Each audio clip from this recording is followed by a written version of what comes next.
Ең бірінші мемлекеттік сыйлықты алған адамдар біз. Сайлауға дейін бәрі күшті нәрсе айтады да, біткесін болмай қалады. Сайлауға барасыздар ма? Да, дейді. Мен үшін дауыс бересіздер ме? Да, дейді. Сол жарылған зұлмат атом бомбасы айыпты дейсіз ғой. Содан кейін анандай жерде саңырауқұлақ пайда бола бастайды. Содан кейін бізге дүмпулі келеді. Бізде ақымақ басшы көп па? Ал қазір кейбір нәрселерге қарнын ашып, кішкене көңілін толмайды. Иманғали Тасмағамбетовтің саяси амбициясы қандай қазір? Әскерлігін көргім келер еді. Өзімнің өз басым. Роза Арынбаеваның біздің ана Грэммиді алған Иманбекке қатысты айтқаны бір елді шулатты енді. Бұл түске көрмейтін нәрсе ғой. Сол кезде елбасыға айттым депсіз. Мен әрқашан сіздің сарбазыңыз болуға дайынмын деп. Сондай звезда болдым да.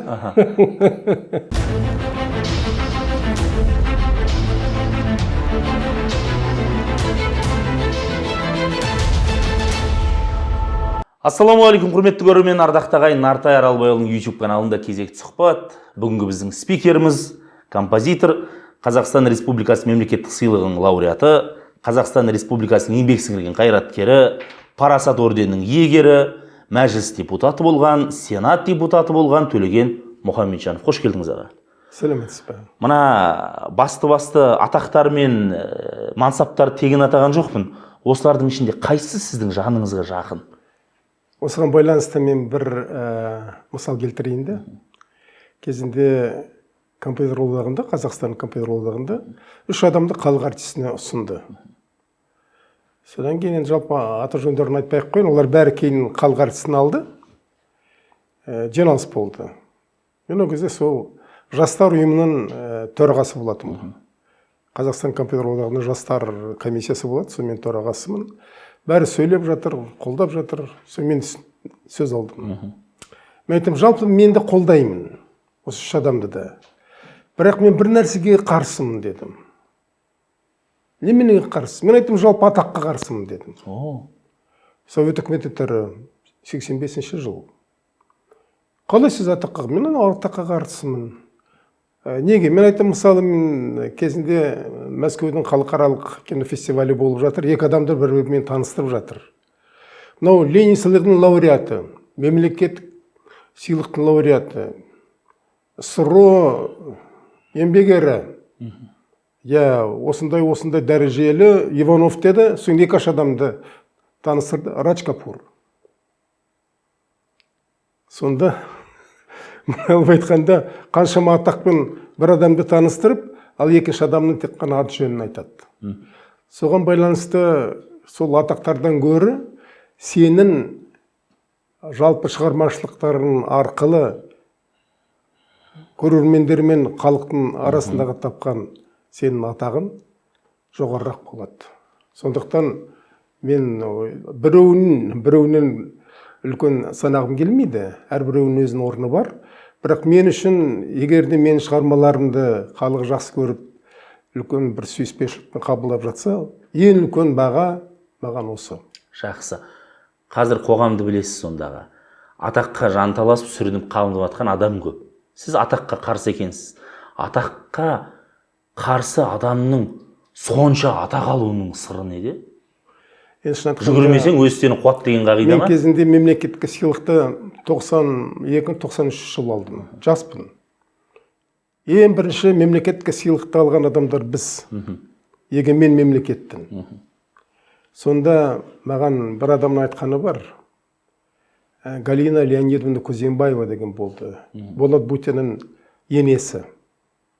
Сол маған айтқан: Төлеген, я в первый раз вижу человека, который никому не позвонил, не попросил, но получил государственную премию. Мен өмірімде ешкіммен ешқашан ештеңе сұрамаған адаммын.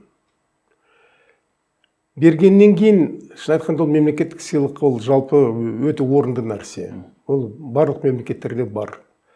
Оскар бар, тағы да басқа осындай сыйлықтар бар. Олардың орны бөлек.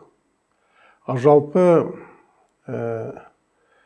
менің де Нұржан Балдында екеуміздің өмірлік принципіміз ешқашан ешкімнен ештеңе сұрамау. Ол жалпы мен өткен адам бірдемені сұрап алғаннан кейін өзіңді өзің сыйлайсың ба? Жақсы. ендеше ақсақал ретінде мына нәрсені сұрайын. Көптің аузында бар ғой, жаңа қазақ ерінше кешігіп қалсақ, біз қазақпыз ғой деп ақталамыз ғой. Осыдан бөлек атақ демекші, қазақ атақ құмар, қазақ даңғой деген сөз бар. Оны өзіміз де айтып жүреміз, біз қазақпыз ғой деп. Осы қайдан жабысқан нәрсе бізге? Жалпы енді осы біздің даңғойлығымыз жөнінде, мақтаншағымыз жөнінде Абай бабамыз айтып кеткен. Содан бері ол енді ешқайда жоғалып кеткен нәрсе емес. Әлгі қазір кішкене басқаша айтатын болдық қой. Панты дейді. Қазақ беспонтовый қазақ дейді. Сол секілді ондай бар. Бірақ менің ойымша одан гөрі адам ең әуелі өзін өзі сыйлау керек. Ең әуелі өзінің еңбегін сыйлап, солған баға алғаннан кейін сол баға арқылы өзінің кім екенін білу керек. Өйткені ол сен қаншама кеуденді қағатығын болсан, сен соншалықты өзіңді өзің көтере алмайсың. Сені көтереді ғой, сен шын айтқанда сенің артында қалдырған ізін. Ізін сол сені көтерілуіне көмектесе ме, көмектесе алмай ма? Ол бір бөлек. Ал атақ пен мансап деген ол барлығы шын айтқанда жасанды нәрсе. Жақсы. Ендеше мына нәрсе. Абай сынаған қазақ сол күйге келе жатыр, сіз айттыңыз жаңа. Қазақты өзгелер емдегісі келмей ма сол дерттерден? Әлде қазақ өзі емделгісі келмей ма? Өкінішке орай біздің сол аңқаулығымызды, мақтаншақтығымызды, мәнсаптығымызды шын айтқанда басқа елдер қолды, міндетті түрде қолданып жүр.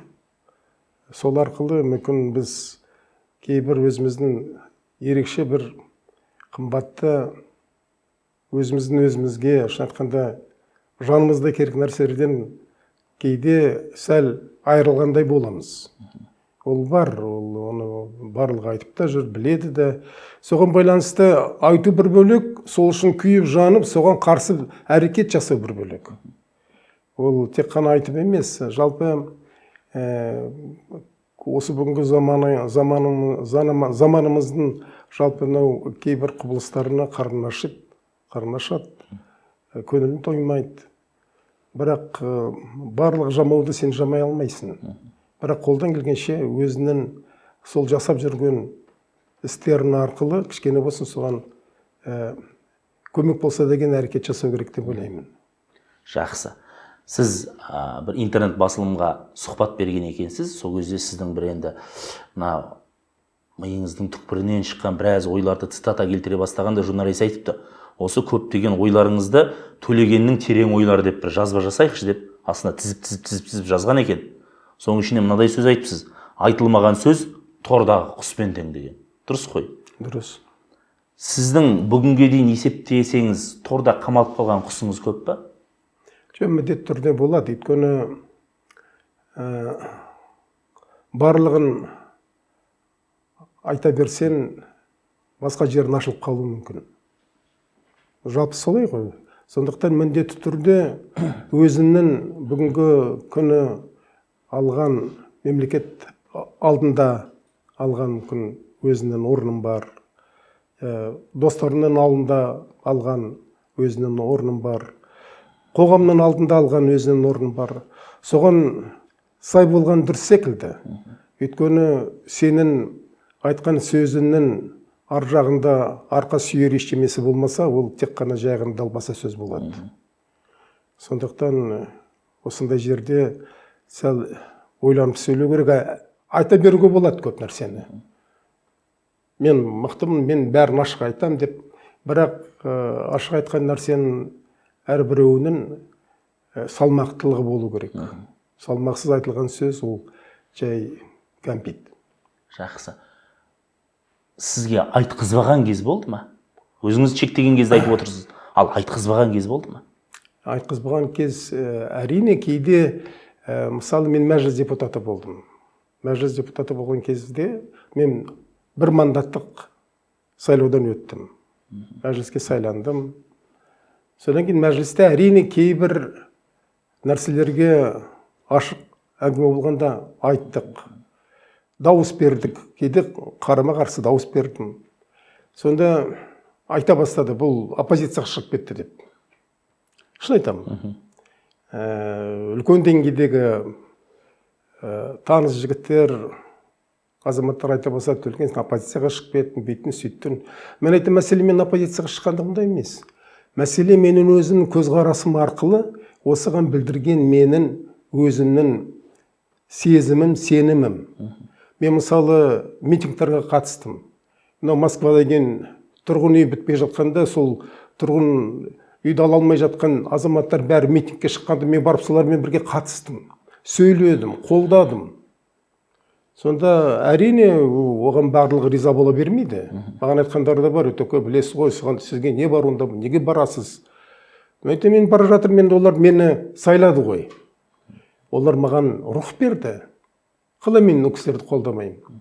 Сөйтіп барып, солармен бірге болып, қолдан келгенше әрекет жасап, сол Мәскеу тұрғын үй комплексін бітірдік. Мәселе жалпы саған артында осындай рух беріп тұрған күш болса, сен онда көп нәрсені айта аласың, жасай аласың. Ал егерде тек бос, ештеңе артында сенің жоқ, бірақ әйтеуір бірдемені айтам, жасайым десең, ол тек қана жай жасалған қимылмен ақмақтық болады. Жақсы. Митингке қатысқаныңыз елмен бірге бұл үлкен азаматтық қадам екен, шын айтайын Төлеген мырза. Енді бірақ қазіргі жаңағы біздің шенеуніктер бар ғой, депутаттар, басқа көбісі жылы креслодан шыға қоймайды, бөлмесінен ел дауыс берсе, одан кейін оны көбесіне ала қоймайды. Сол елдің өзіне дауыс бергенін, жұрттың алдындағы жауапкершілігін ұмытып кететіндей, анау босағадан аттаған кезде қандай бу бар ұратын биліктің үлкен коридорында? Әрине бу бар. Жоқ деп оны ешкім айта алмайды.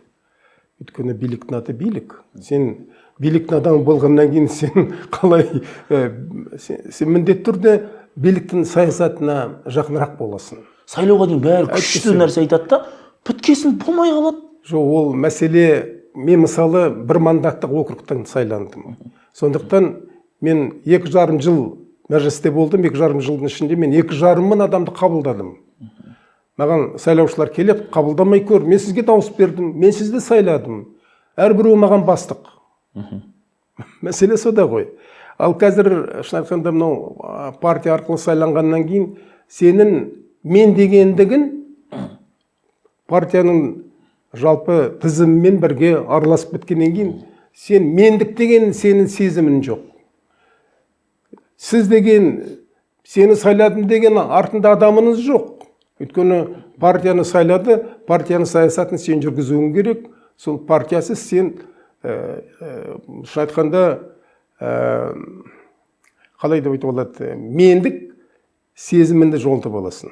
Бірақ мен бүгін байқап жүрмін, енді мына қоғамның өзгерістеріне байланысты мынау Нұр Отан партиясы арқылы сайланған кейбір депутаттар Facebook, Instagram'да өте жақсы жұмыс жүргізіп жатыр. Мен соған өте ризамын.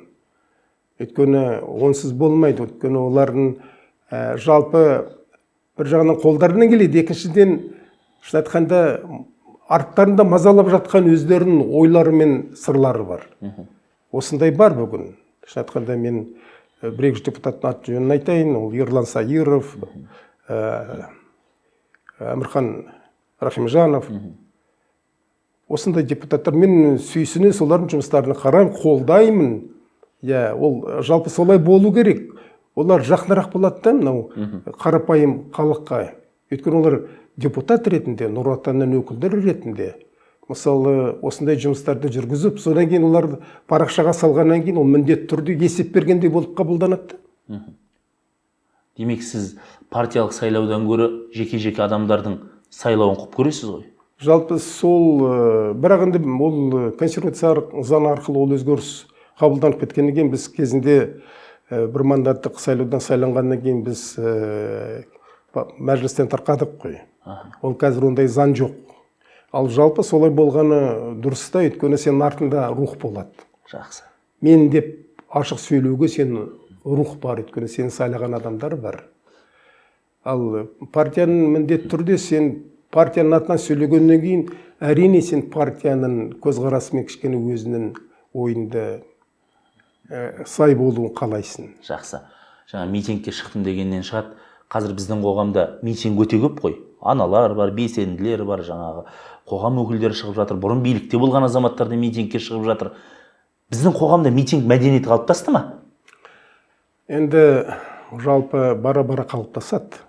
Оны жоққа шығаруға болмайды.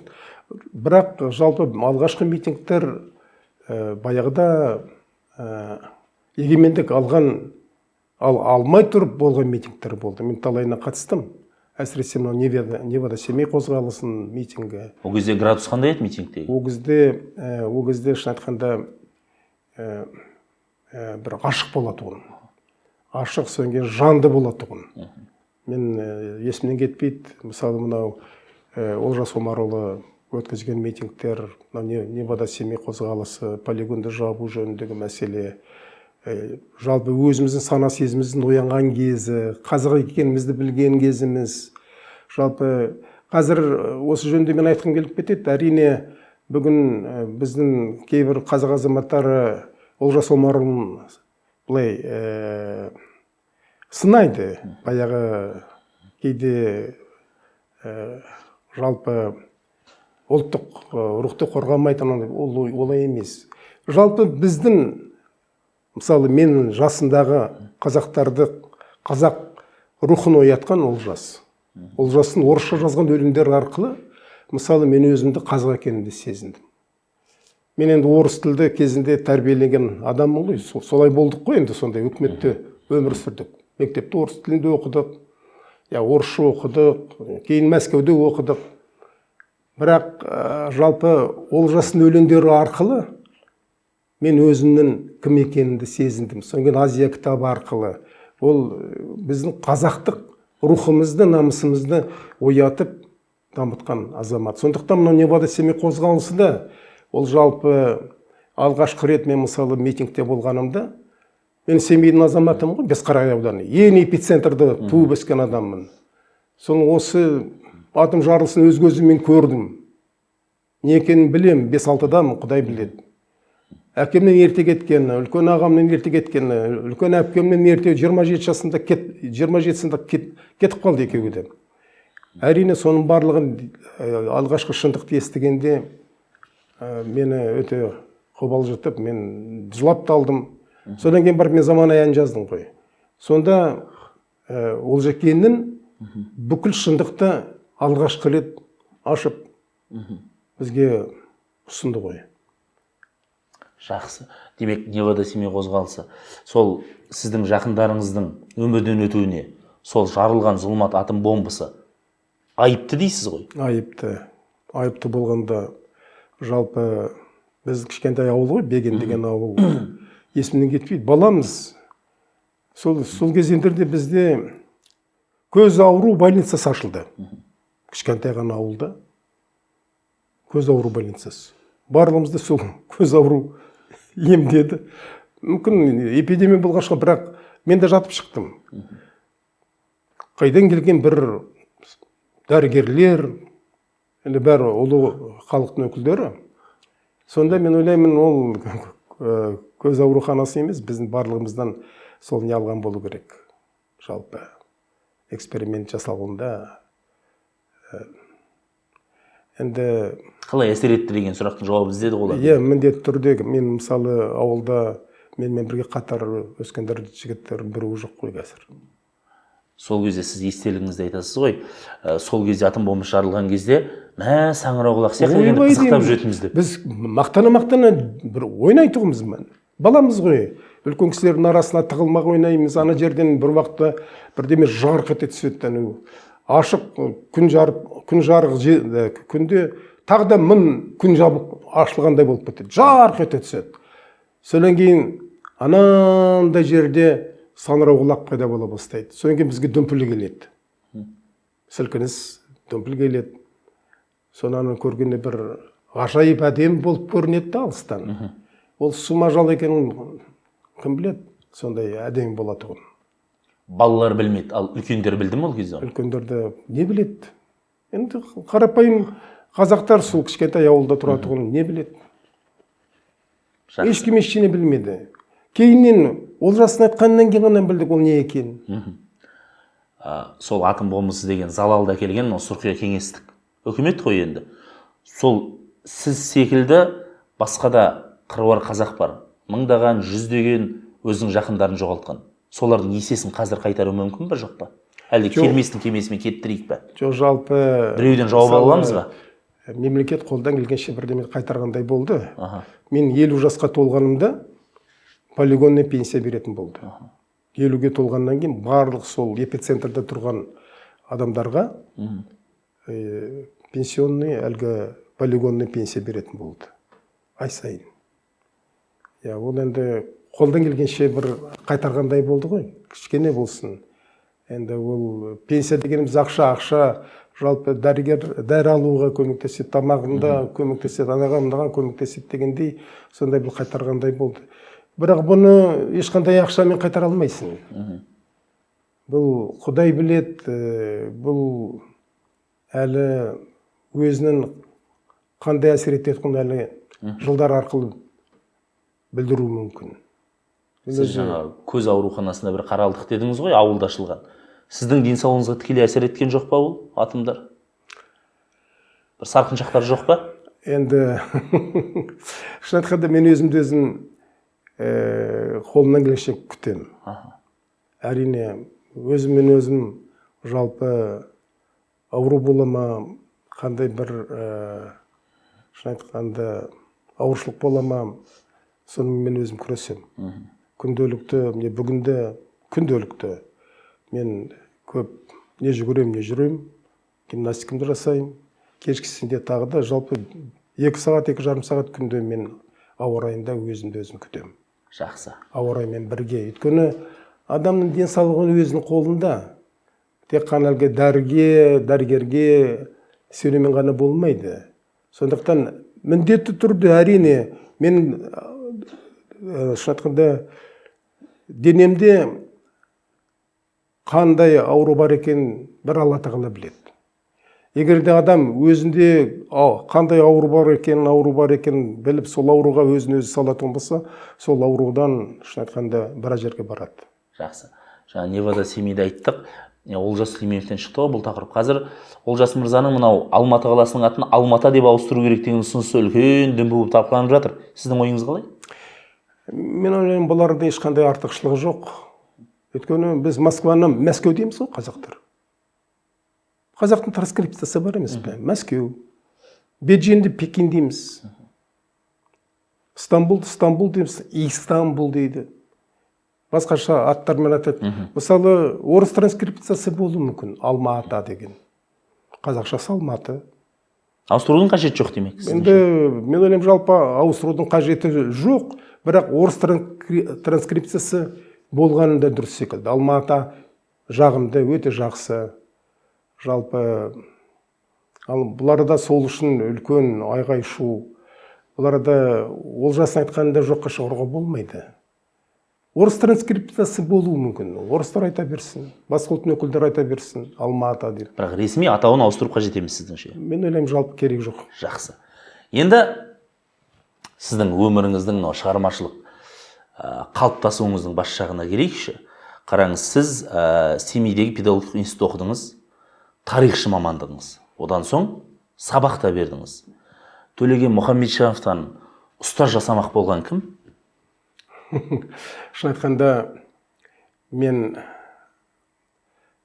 бізде 9-шы класстан кейін қазақ ауылы ғой, орыс мектебі жабылып қалды. Енді мен 10-11-ді бітіруім керек. Соны анам мені барып Семейге 2-ші мектеп интернатқа орналастырады. Орыс мектеп интернаты. 10-шы, 11-ші класстарды мен Семейде бітірдім. Соң енді 11-ші класты бітіріп жатырмыз, орыс мектебі, мен ән салам.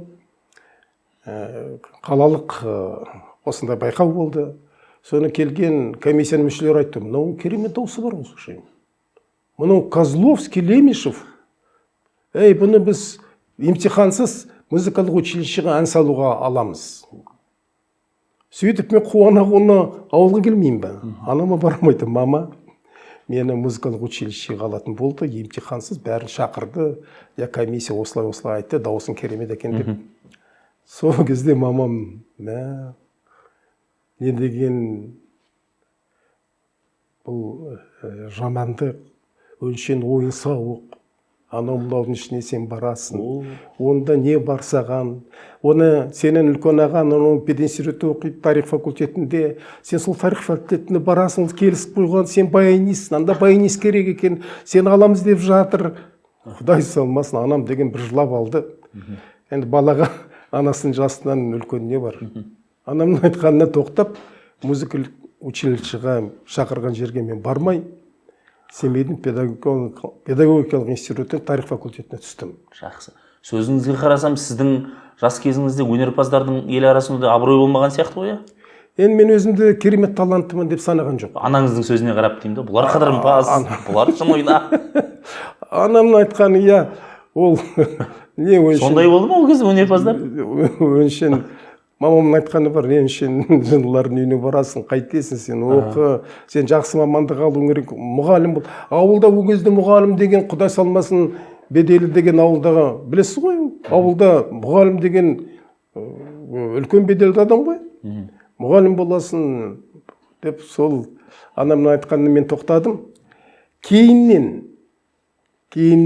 музыкадаға деген менің құштарлығым асып кеткеннен кейін мен консерваториядан дайындық курсына түсіп, бір жыл өткізіп, бір жыл оқып келгеннен кейін ауылға анам мен үшін, бағанағы менің анам жалғыз сиырын сатып, пианино сатып алып, үйге алып келіп қойды ғой. Мен үйде музыкамен айналыссын деп. Бәрекелді. Мына нәрсе, бәрібір сіз музыкадан бұрын тарихшы атандыңыз ғой. Тарихты оқыған Төлегеннің тарихтан алған ең басты сабағы қандай? Енді жалпы мен тарихты осы күнге дейін жақсы көремін. Әсіресе тарихи киноларды көремін. Мен жалпы тарихи кинолардың мен біреуін жіберген жоқпын, бәрін көрдім. Өйткені тарих арқылы сен өзің бүгінгі күн мен болашағыңды сараптайсың. Ол міндетті түрде.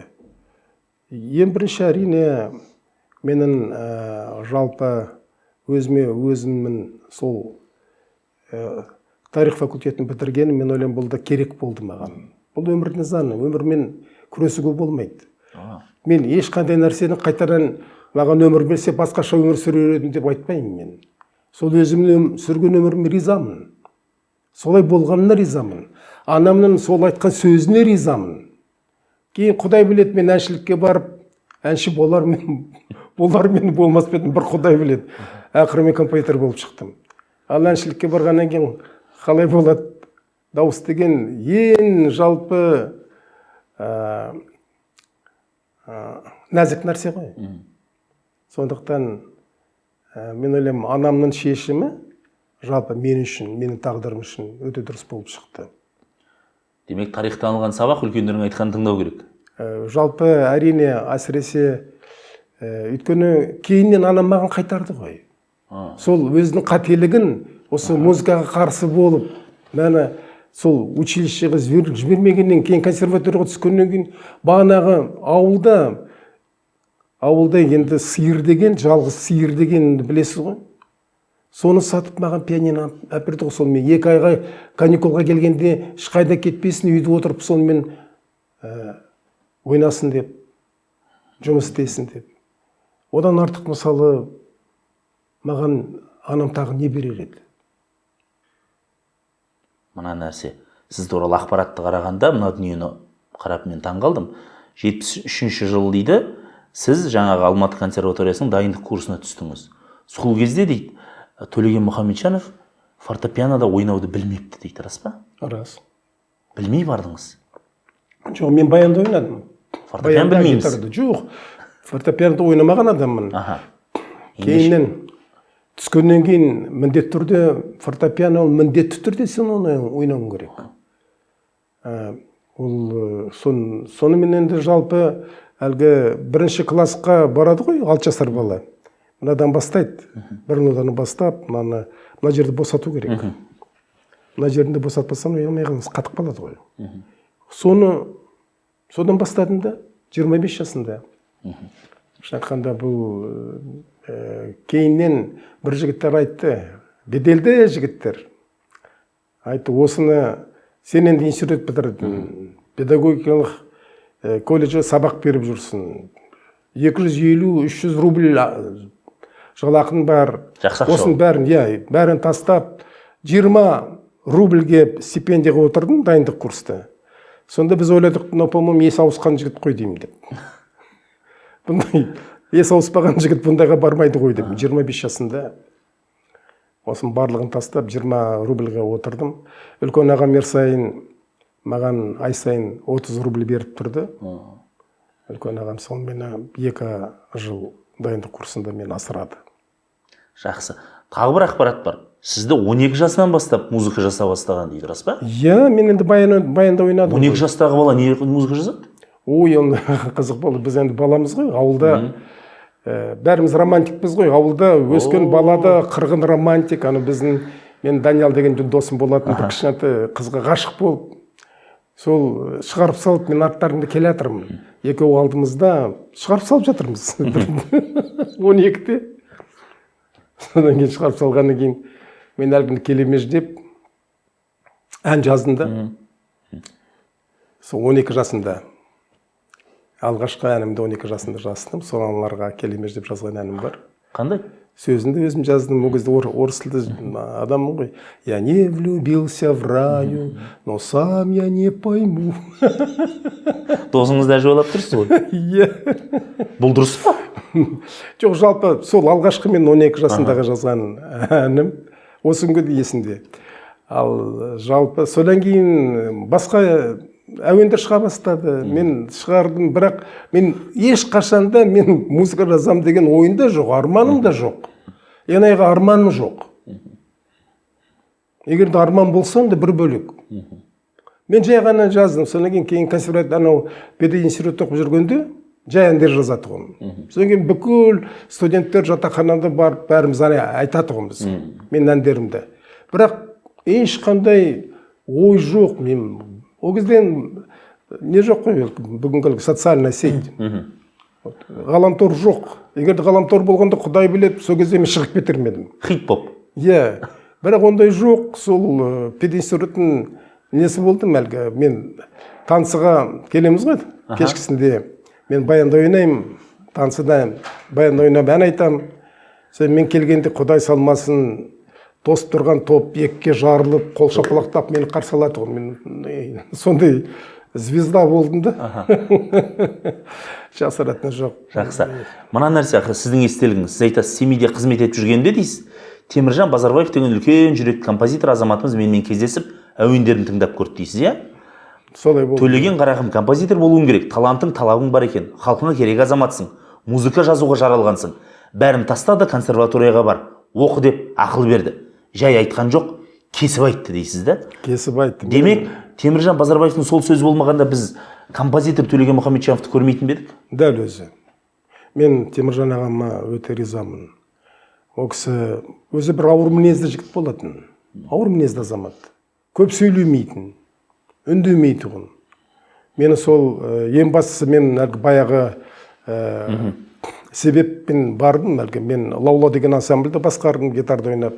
Содан кейін Алматыға баруымыз керек болды. Маған жігіттер айтты, Төлеген, біз сен аранжировкаларын шаршадық, бар анау Теміржан аға жасап берсін. Сол барғанымда сол енді баяғы сол аға сіз аранжировка жасап берсеңіз деген себеппен бар, бірақ әндерімді, әуендерімді жай нотаға түсіріп апардым да. Содан кейін ол кісі айтты, мен аранжировка жасамын, бірақ сен мынау мелодияларың жақсы екен. Сен маған кел, мен сенімен кішкене жұмыс істейін деді. Бір айдай бардым мен ол кісіге. Менді шын айтқанда бірдемеге жабысып алсам, кене секілдім ғой. Бір айдай бардым. Соң бір айдан кейін маған айтқаны ғой. Айналайын Төлеген, бәрін таста. Сен композитор болуың керек, сен халқына қызмет етуің керек. Кесіп айтты. Осы сөзді. Кесіп айтты. Неге жалпы талантты адамдар өзі еріншек келе ма? Неге талантты адамның келесі қадам жасауына міндетті түрде біреу әсер ету керек? Жоқ, ол жалпы өмірде көптеген нәрселер осылай болады ғой. Көптеген нәрселер. Көп адамдардың тағдырында осылай болады. Біреуге сілтеме жасамаса, Құдай білет не болар еді. Жақсы. Сіз айтасыз, консерваторияға келгенде дайындық курсына сіз бұлан естелігіңіз бар ғой, қателеспесем, молдаған жас жігітпін дейсіз, мен 25-темін, жоғары білімім бар. Ана жаңағы отырған комиссиядағылар мынау кәрі жігіт деп құжаттарымды қабылдағысы келмепті дейсіз. Музыка жас таңдай ма сонда? Ол жалпы, мысалы, Жалпы балалар 6 жасынан бастап музыкамен айналысады. Музыка мектебіне барады 6 жасынан бастап. Кейбіреулері 3-4 жасынан бастайды. 6 жастан бастайды. Мен 25-інде келдім, мысалы, роялға отыруға. Рояль деген сол композитордың, шын айтқанда, ең басты құралы. Ең басты құрал, иә. Енді 19 жас кешігіп келдім. Сонымен бірге әрине айтты, ол енді айтқан біздің ұлы композиторымыз, менің ағам, Еркеғали Рахмадиев ағамыз, ректор ғой.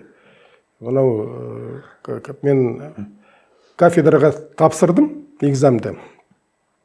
Компьютерлік кафедрасы. Мені қабылдады, айтты, ой, талантты жігіт екенсің. Біз саған, шын айтқанда, осында қағаз береміз, саған оқуың керек деп. Сол қағазды дайындап барғаннан кейін ректор қолын қоймапты. Қоймаймыз, бұл керек жоқ бізге консерваторға. Бұл кәрі жігіт уже қайтсын үйіне. Сөйтіп тұрған кезімде маған қағазымды қайтарып берді. Қағазыммен тұрып, коридорда... Қайт тарих шуып кетейін деп тұрып қой енді. Мен де ауылға қайтам ғой. Баяғы сол семейге қайтам. Әлгі менің ансамблім бар. Сол ансамбльмен бірге... 300 рубль бар. Иә, сол өзім соғанда бір жағынан риза болып тұрғам. Қайтамыз. Кафедраның меңгерушісі, ұйғырдың ұлы композиторы Құдыс Қожамяров. Келе жатыр кафедраның басшысы. Төлеген не қылып тұрсың? Мен айтам, қол қоймады. Қалай қол қоймады? Әкел қағазыңды. Сонда ұйғырдың ұлы композиторы маған жаны ашып, қағазды алып, ректорға кіріп жарты сағаттан кейін маған алып шықтым, оқы. Ол жалпы өмірде осындай кейде бір қызық құбылыстар болады. Қазақтың ұлы композиторы Рахмадиев маған қол қоймады. Ұйғырдың ұлы композиторы барып, сол қазақ композитордың қолынан мені қолдап қағаз берді. Ол жалпы өмірдің бір осындай, шын айтқанда, кезеңдері болады. Мен ризамын, екеуіне де ризамын. Өкпе жоқ. Жоға қайта қойып, мен ер ағамды керемет жақсы көрем, мен қабылдайым, мақтанам. Ол кісі көптеген керемет, ешқашанда іздері өшпейтұғын шығармаларды қалдырып кетті. Мәңгілік. Қалай? Бірақ сол болған кезен, болған уақиғаны айтып отырмын да. Кейін айтқан жоқсыз. Уақында қол қоймай бердіңіз ғой? Жоқ. Не бар? Жалпы мен өз өмірімде ешқашанда өкпесі сақтамаған адаммын, ешкімге. Өмір бойы мен ешкімге ешқашан өкпесі. Міне қаншама жыл қазір. Мен өмірімде ешкімге өкпесі сақтамаған жігітпін. Жақсы. Жаңа айтып отырсыз ғой, қандай қиын жолдармен өнерге келгеніңізді. Ал қазір білесіз, сахнаға шығу оңай аға. Атақты болу оңай, сіз айтқандай хит болу оңай. Бұл көңіліңізге келмей ме? Енді жалпы әрбір заманның өзінің бір ерекшеліктері болады. Бұл осы заманның ерекшелігі. Бірақ бұның барлығы не секілді әлгі? Сорпа қайнайды ғой? Сорпа қайнағанда ең әуелі несі шығады әлгі? Көбігі. Көбігі шығады. Бұл көбік. Көбікті алып тастау керек. Алып тастайтын кім біздің аспаз? Алып тастайтын халық, уақыт. Уақыт алып тастайды. Бұл жалпы жасанды нәрселерді, бір күндік нәрселерді, той-думанға жазылған нәрселерді, жеңіл-желпі нәрселерді бәрін көбік секілді уақытпен халық алып тастайды. Сонда әлгі сорпаның, шын айтқанда, ішіндегі майын, ең керемет дәмді жерлерін, еттің ең керемет жерлерін, сүйегінің жанын, оның барлығын кейіннен уақыт арқылы сараптама жасап, оны ерекше қабылдайтын болады. Өзінің ерекше қабылдануын күтіп, бірақ сол күнге жете алмай кеткен өнерпаз көп па қазақта? Ол бар, онсыз болмайды. Жалпы бұл дүние жүзіндік осындай көптеген болған уақиғалар бар ғой. Мысалы, Иоганн Себастьян Бах. Бүгін Бахты білмейтұғын адамзатта адам жоқ. Жоқ. Иә. 100 жылдан кейін, ол өлгеннен кейін, 100 жылдан кейін Мендельсон оны қайтарып, Бахты Бах қылған. Сол 100 жылдан кейін барып, Бах ашылғаннан кейін, Бахты Алла тағала Құдай секілді қабылдады ғой немістер. Ол оның алдында ол қаншама шығармаларын ойнап шіркеуде жұмыс істеді. Қаламады ғой. Сондықтан мен ойлаймын, жалпы әрбір шығармашылық саладағы жүрген адамдардың ең бастысы осы сенің шығармаларының жемісін кейін болсын, бірақ әйтсе де сол жемісі болса деген тілекпен жұмыс істеу керек. Мысалы Мұқағали Мақатаев. Мен өзім ерекше жақсы көретін ақыным. Мен өзім қолымнан келгенше Мұқағалидың жалпы өлеңдеріне ән жазып, бірақ еңбектеніп жүрмін жалпы, иә. Енді өмірінің тірі кезінде сол ақындығының қызығын көре алмай кетті ғой. Ал жалпы бүгін Мұқағали, міне ертең концерті болады. Мұқағалидың өлеңдерін жазған әндерден жасалған үлкен концерт болатындағы филармонияда. Осыдан артық не керек? Ал сол кезде керемет ақын ретінде Құдай салмасын мәнсап жасап, үй алған, ақша алған, кітаптарын шығарған ақындардың осындай арттарында іздері бар ма? Қазақ халқының мақтанышы болып, ең сүйікті ақыны болғандар тағы да кім бар? Санаулы ғана бар. Сіз Мұқағали Мақатаевтың, Шәмші Қалдаяқовтың тірі кезінде жаңа сыйлық алмай кеткенін де айтасыз ғой. Жаңа бақты келтіріп отырсыз. Бақ дегеннен шығар, жалпы бұның барлығы өнер адамының елден алатын ықыласы яғни бағынан бөлек, дәл осындай көз тірісінде бағаланбай кететін сорға да дайын болу керек деген сөз ғой. Міндетті түрде сен жалпы ең бірінші әрине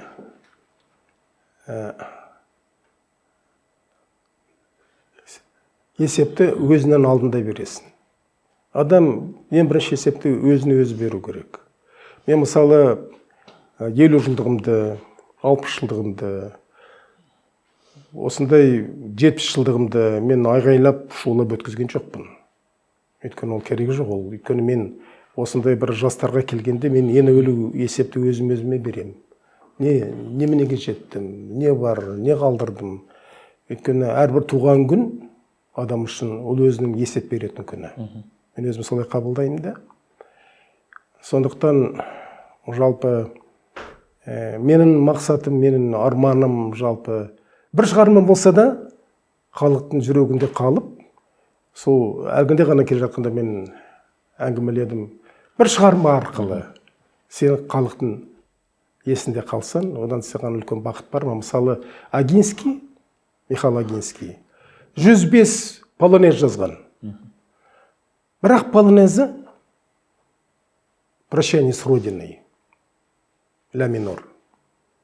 Міне, осы күнге дейін күнде бәленбай рет ойналады. Миллиондаған адам оны жақсы көреді. Мысалы, бір шығармамен. Көптеген опера жазған. Ол енді жалпы кейде осыны ойлағанда ойлайсың, бір шығарманы осылай қалатұғын болса, сол шығарма сені мысалы жетелеп ары қарай мәңгілікке апарады. Жақсы. Жаңа айттық қой, Невада Семей қозғалысынан кейін толқыныспен барып Заманайды жаздыңыз, досыңызға жаңа қалжыңдап жазғаныңыз бар, ол енді бала шақ жары. Бұның бәрі бірақ өнер қой.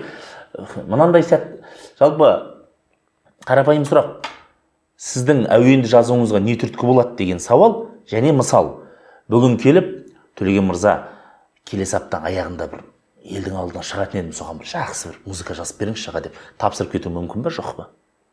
Бұл қалай туады бұл музыка? Болуы мүмкін. Өйткені жалпы жасанды нәрсе жасауға болады. Жасанды нәрсе. Ол енді саған ақша төлегеннен кейін бір тапсырма беріп жатса, жасанды нәрсені қиналып жасауға болады. Ал бұлай саған шабытпен келген, мысалы көз жасынмен келген шығарма жазу одан да қиынырақ болады. Өйткені бұған сен бүкіл сенің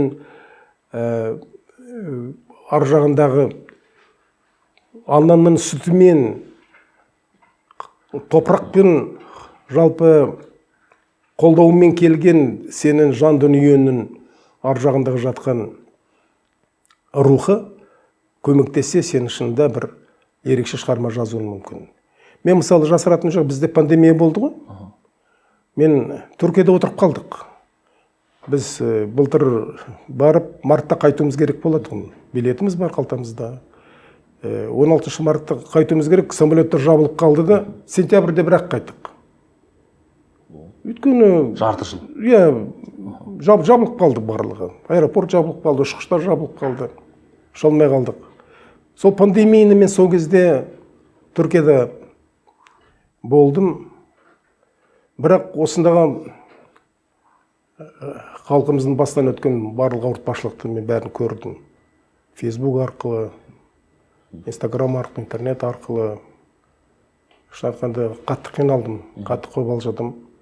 Содан кейін Абай атамыздың өлеңін алып, қалың елім қазағым қайран жұртым өлеңін алып, мен өзімнің шығармамды жаздым.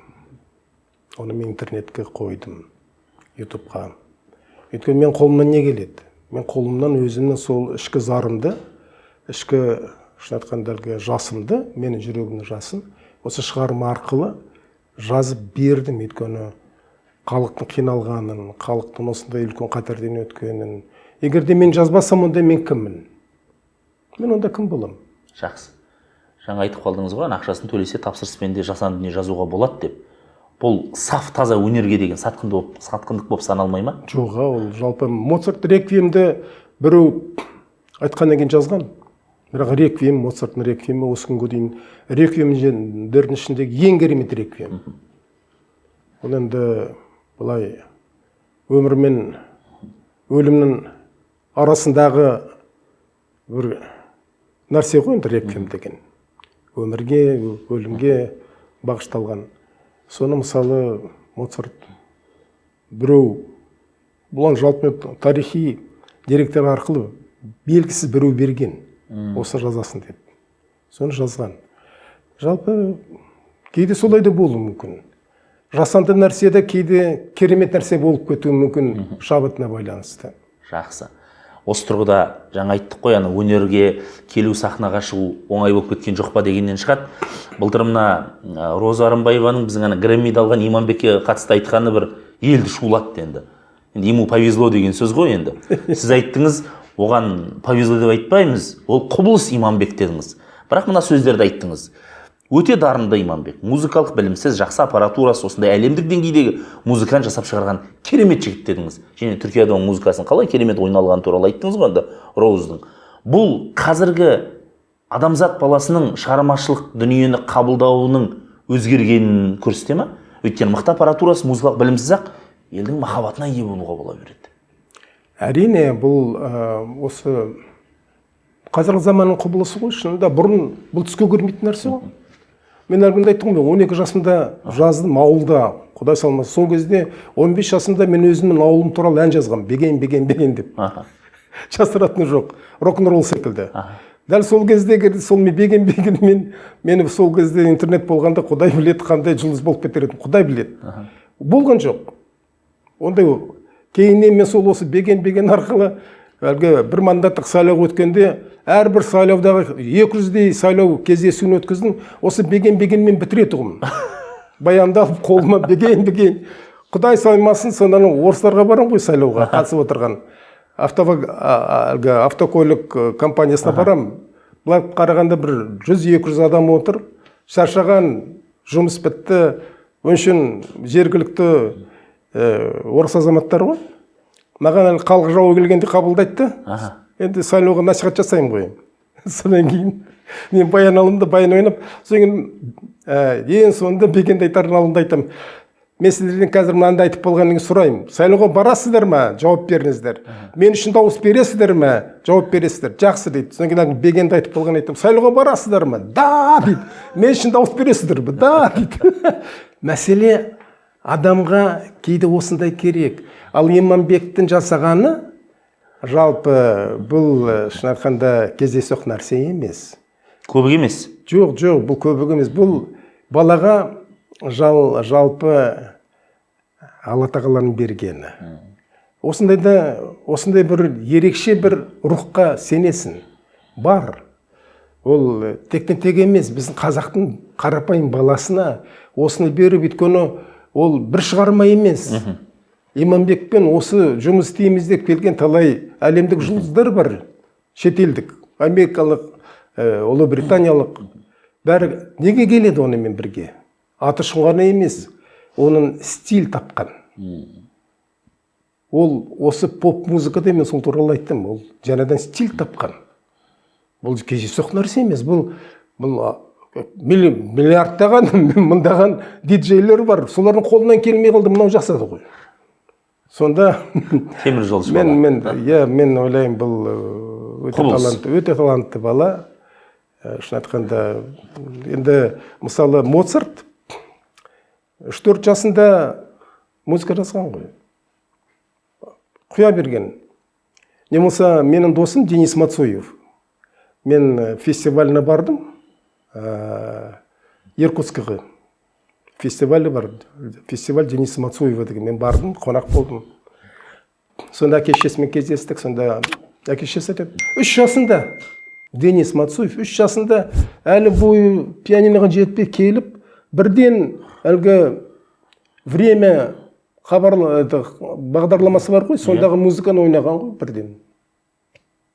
3 жасында. Ертегі сияқты ғой. Бұлай емес. Алла тағала берсе. Содан Денистің өзі айтады, мынау қазір баласы бар, ұлы бар. Сол 40 күнге толды дейді, 40 күн. Мен сол отырып, мен концертімді беріп жатыр дейді телевизордан. Қойып қойдым дейді. Прокофьевтің фортепиано мен оркестрге жазылған концертін ойнап жатырмын дейді. Қойып қойған деймін. 40 минут ойнадым дейді. Балам екі көзін телевизордан алмайды дейді. 40 күндік баласы. Мен бұған қарап деп ойладым, бұл қандай ғажап нәрсе. 40 күндік баласы. Алла тағала берсе береді. Бағанағы 3 жасар бала келіп бірден бойы әлі жетпей жатып ойнап кеткені. Сол секілді Иманбектің де сол ауылда өсіп келіп, анан кездейсоқ жасай салғаны, ол бергені. Ол өте үлкен таланттың бергені. Жақсы. Енді сіздің тағы бір қырыңыз бар. Өлең жазасыз. Бірақ лақабатыңыз бар, Жан Луна. Неге? Мен мәжіліс депутатымын ғой. Мен аға досым, мен өте сыйлаймын, Мұхтар Шаханов. Аға досым, жақсы байланысты депутат болды ол кісі. Соңын отырыс сайын қазақ тілі мәселесін көтереді. Қазақ тілі деп, шын айтқанда отырыс сайын. Ал мен енді орыс тілде болғаннан кейін, енді мен қазір қазақшамды жаман емес, бірақ орысшам дұрыстау секілді. Сондықтан өлеңдерімді орыс тілінде жазынды. Соңын Мәскеуге барғанымда маған біреулер айтты, сен өлеңдерің жақсы екен, шығарайық деп. Соң шығарайық дегенде мен айттым, мұнда қалай шығарамыз? Егер де менің аға досым қазақ тілі туралы отырыс сайын айтып жатқанда, мен Мәскеуден Төлеген Мұхамеджанов ақын ретінде орыс тілді кітабын шығарған деген ұят емес пе? Өзім ыңғайсыздандым да, мен айттым, мұнда псевдоним алайын, псевдониммен шығарайық. Соң псевдоним іздедім. Жан деген ол мен Мұхамеджанов Жан ғой енді. Соң Луна ай.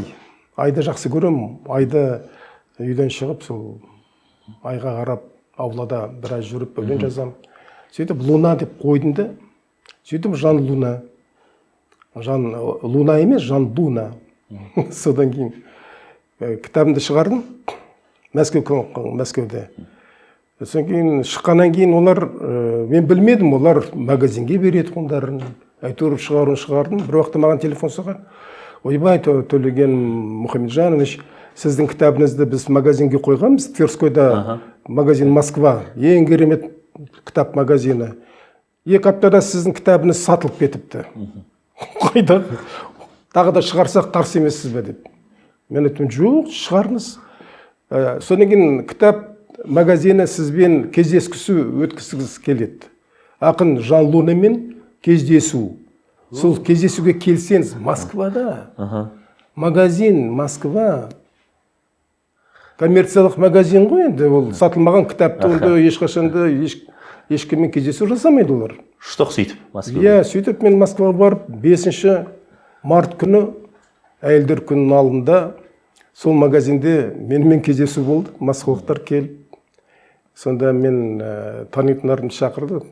3 Горький институтының профессор келді. Литературный институт бар ғой. Горькийдің.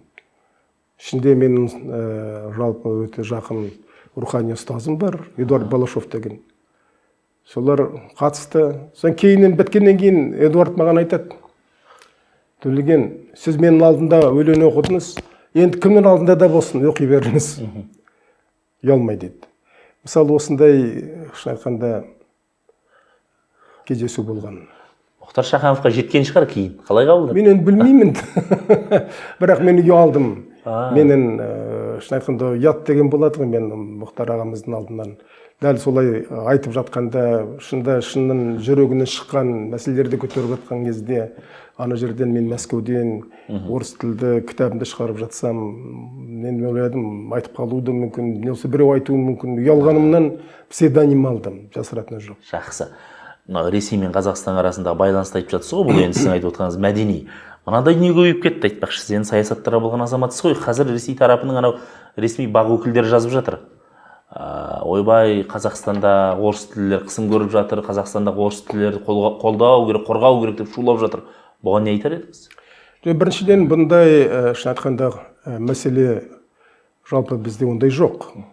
Бізде қайта орыс тілді басында. Жасыратыны жоқ. Енді бұл алып қарасақ, сіз далаға шықсаңыз, көбінесе орыс тілді естисіз. Аяғы бір 5-6 қазақ кездессе, бір-бірімен орыс тілінде сөйлеседі. Бұларда ондай мәселе жоқ. Бұларда жалпы бұл саясаттың артындағы жүрген адамдар ғой. Әйтеуір бірдеме айтсам, бірдемені естіді, сол туралы айтсам деген. Және осы жөнінде мен бір кездесуде мен әріптестерім бар. Мен Еуразия халықтар ассамблеясы бар. Мен соның генералдық секретарының орынбасарымын. Мен олар сайлап алды. Сонда отырыста мен оларға айттым. Енді онлайн ғой. Мен айттым, біріншіден сіздердің осындай айтып жатқан азаматтарыңыз кездейсоқ нәрсе айтып жатыр. Бұл не деген нәрсе? Біздің халқымызда, біздің мемлекетімізде ешқандай қысым орыс тіліне жасалмаған. Жасалмайды да. Өйткені бізде орыс тілді бүгін адамдар өте көпшілік, сонымен бірге орыс тілі ресми тіл ретінде бізде сақталған, бүкіл отырыстардың көбі орыс тілінде өтеді. Бұл қандай нәрсе? Бұл қалай оны айтуға болады? Сіздер қалай? Соң мен алдымда кешірім сұрады ғой. Иә, үлкен лауазымды орыс азаматтары мен алдымда, солар үшін біз Никонов жөнінде, Жириновский жөнінде менің алдымнан кешірім сұрады. Мен айттым. Өте дұрыс. Соларыңыз қалай деп. Енді әңгіменің ауанынан байқап тұрсыз ғой, жайлап саясатқа келіп қалдық. Сіз анау жаңағы Төлегеннің терең ойларында мынадай сөзіңіз бар. Қарапайым адамның ақмақтығы күлкілі әзіл болуы мүмкін, ал басқарушының ақмақтығы күллі халық пен мемлекет үшін қайғылы дедіңіз.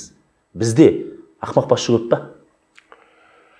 Енді басшылардың ешқайсысы өзін ақмақпын деп санамайды. Ол біріншіден, өйткені жалпы осындай мінбеден мінбеге карьера жасау үшін адам міндетті түрде өзінің іскерлігін көрсету керек. Тек анау менің туысқаным, анау менің жақсым, анау деп адамды сүрей бермейді. Қолдан келгенше әрбіреуінің өзінің жасаған әрекеттерінің арқылы көтеріледі. Бірақ жалпы шынымен осындай мен айтқаным тектен тек емес, мен жай айта салған жоқпын. Өйткені осылай болуы мүмкін. Өйткені бір адамның өз басымен жасаған қатесі, ол бір адамның қатесі. Ал билікте отырған адам жасалған қатесі, ол бір адамның қатесі болмайды. Ол бүкіл мемлекеттің жасаған қателігі болады. Бүкіл халықтың жасаған қателігі болады. Осы мағынада мен жазғам. Сондықтан әрине осындай қателіктер бар. Оны жоққа ешкім шығара алмайды. Ол туралы айтып жатыр. Ол тек қана мен емес, ол туралы бәрі айтып жатыр. Оны мойындап та жатыр. Онсыз болмайды. Өйткені шын айтқанда кейбір нәрселерге әрине қарның ашады. Мен осы қалада көп жұмыс істедім ғой. 7 жылда қала әкімінің орынбасары болдым. Қолдан келгенше еңбектендім, жасыратыны жоқ. Ал қазір кейбір нәрселерге қарның ашып, кішкене көңілім толмайды. Жалпы сын айтпаған, мысалы сын айтылмаған мемлекет, сын айтылмаған халық, ол өзімен өзі әлгі аурум жасарған адам секілді болады да. Сондықтан міндет түрде осындай ашық нәрселерді айтуымыз керек, міндет түрде сынауымыз керек. Мына нәрсе, сын дегеннен шығады. Сіз 97 жылы парасат орденін алдыңыз ғой, елбасының қолынан. Сол кезде елбасыға айттым депсіз. Мен әрқашан сіздің сарбазыңыз болуға дайынмын деп. Дәл қазіргі қоғамда 21 жылы Нұрсұлтан Назарбаевтың еңбегін, жалпы мемлекетке жасаған жұмысын сынайтындар өте көп. Митингте де айтылып жатыр, әлеуметтік желіде де айтылып жатыр. Бұған көзқарасыңыз қалай сіздің? Кейде тым ауыр сөздер айтылады, жеке басқа қатысты сөздер айтылады. Жалпы мен кеше ғана осы жөнінде бір дастарханның басында айттым.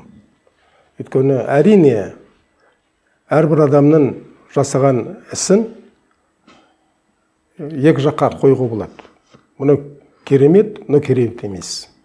Мына жақта қателіктер бар, мына жақта әрине бізде мынау жемқорлық деген, парақорлық деген алып кетті. Ол үлкен эпидемияға айналып кетті.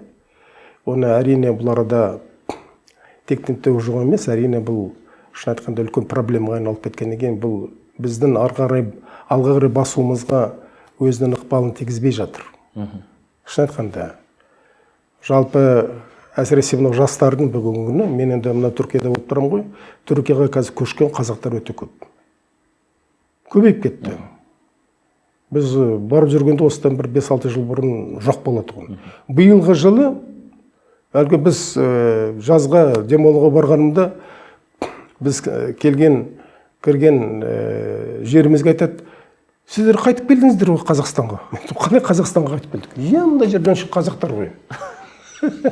Соны қарасақ, қазақтар көп. Бәленбай мың адам қазір Аланияның өзінде. Үй алып алған, көшіп алған. Кейбіреулері әлгі сатып алмаған, жалға тұрады. Жастар, мен айтамын, бір 42 жастағы жігітпен сөйлестім, Ақтөбеден көшіп кетті. Айтам, сіз неге келдіңіз? Елге қызметті кім жасайды енді? Сіз мамансыз, мамандығыңыз бар, кәсіби шеберлігіңіз бар. Неге келдіңіз? Ой, аға, бізде өзіміздің орнымызда таба алмадым, анда барсам бұлай, мында барсам бұлай, анда барсам бұлай. Мен айтам, мен жарайды, мен мындамын, мен демалыстамын, бірінші мен зейнеткермін. Бірақ мен бүкіл өзімнің өмірімді қолымнан келгенше мемлекетіме бердім. Мен осындамын. Бірақ сіз осындай мен әңгімелермен талай жастармен сөйлестім. Олардың айтатыны сұраныс жоқ. Сұраныс жоқ. Өздерінің жалпы балаларының болашағын ойлап барады. Сол жақта түрік тілді мектептерге береді.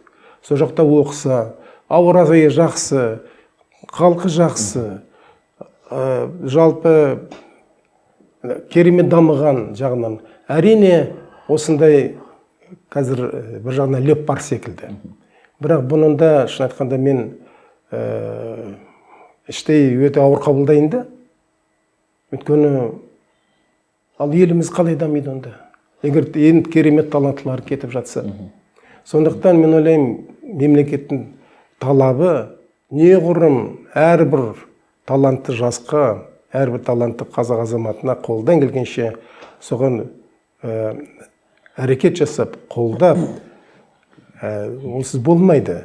Әрине осындай мынау парақорлық арқылы, кейбір осындай әділетсіз болып жатқан жағдайларға арқылы осындай шын айтқанда бүгін құбылыс қалып келді. Бұл құбылыс, бұл жай ғана бір адамның ғана тағдыры емес, бір жастардың тағдыры. Бұның бәріне бір адам айып тіреуге бола ма?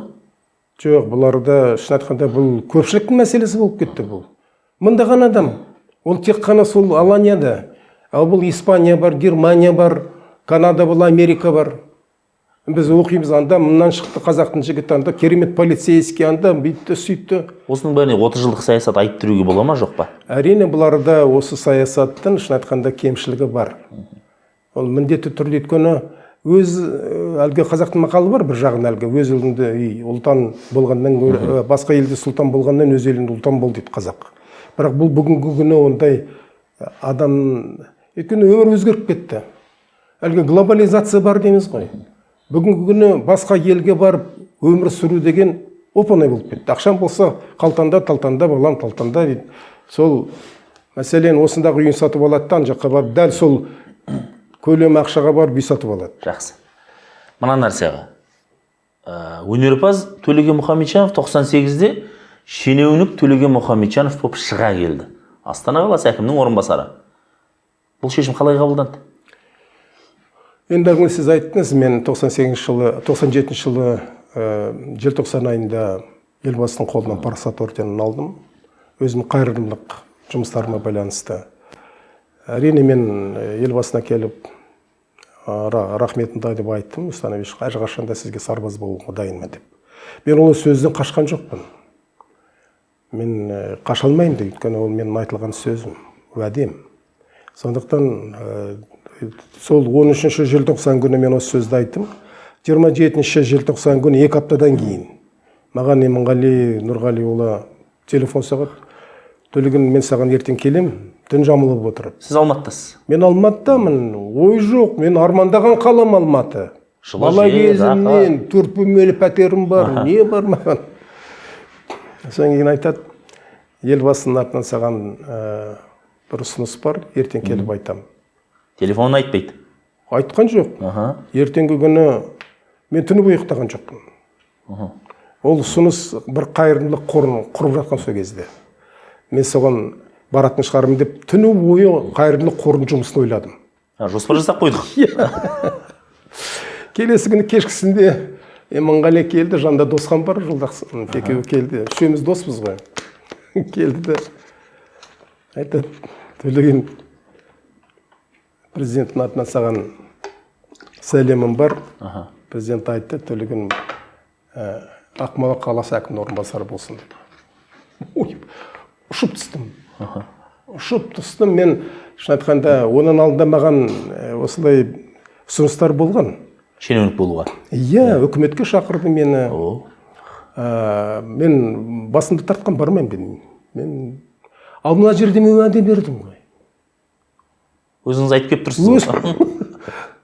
Мен енді ойлаймын, жарине ол енді президент қой. Ол үкімет басы ол бір бөлек.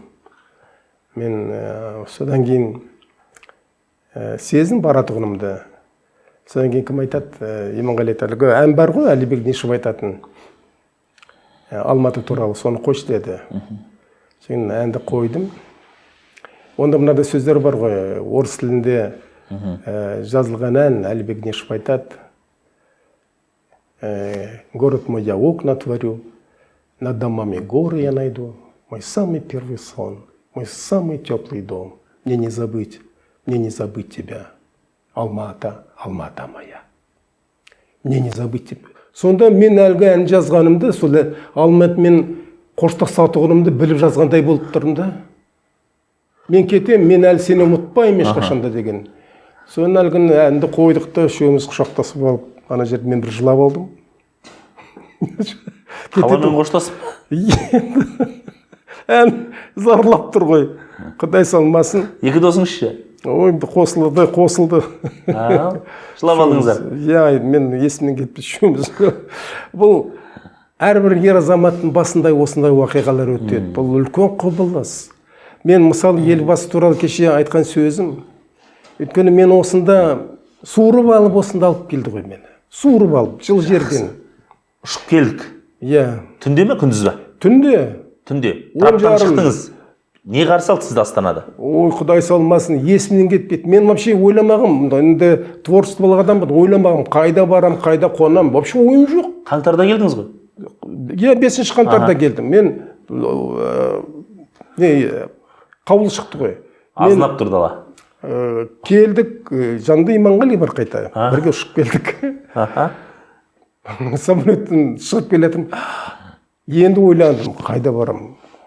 Қап-қараңғы, түк көрінбейді. Борап тұрған қар, суық, ызғар. Шошып кеттім, қайда барам деп. Сонда бірақ артынан Иманғали артынан келетқан айтады. Қорықпа, мен жаныма барып тұрасың ғой деді. Сөйтіп, Иманғали екеуміз содан кейін Қайрат Мами қосылды бізге. Шоуымыз бірге 6 ай тұрдық жатақханада. Жатақханада? Иә, үшеуміз бірге тұрдық. Иә, сонда қайтадан студент өмірі қайтып келгендей болды. Бір ғанибет нәрсе болды енді шын айтқанда. Мына нәрсені сұрайыншы. Енді қарапайым сауал дей салайықшы. Жатақхана дегеннен шығады, бізде студент болдық қой. Төлеген Мұхамеджанов, Қайрат Мами, Иманғали Тасмағамбетов. Қарапайым сауал. Тамақтың жасайтын еді? Жоқ, онда жасыратыны жоқ. Бір әйелді жалдап алдық. Бір әйелді жалдап алдық. Сол әйел бізге тамақты дайындап тұратұғын. Бірақ бәрін бір бөлісіп жедік. Бұл енді шын айтқанда сол кейіннен өзіміздің бір ерекше достығымызға айналды. Жақсы. Сол кезде, сол түнде далаға шыққан кезде ой болмады ма? Елбасы қателесті ғой деген. Мен шын айтқанда өз біріншіден алғашқы естігенімде мен ұшып түскенім қорыққанымнан мен бұл жұмысты алып кетелем бел. Қала әкімінің орынбасары, Құдай салмасын, ойыма келмейтін нәрсе.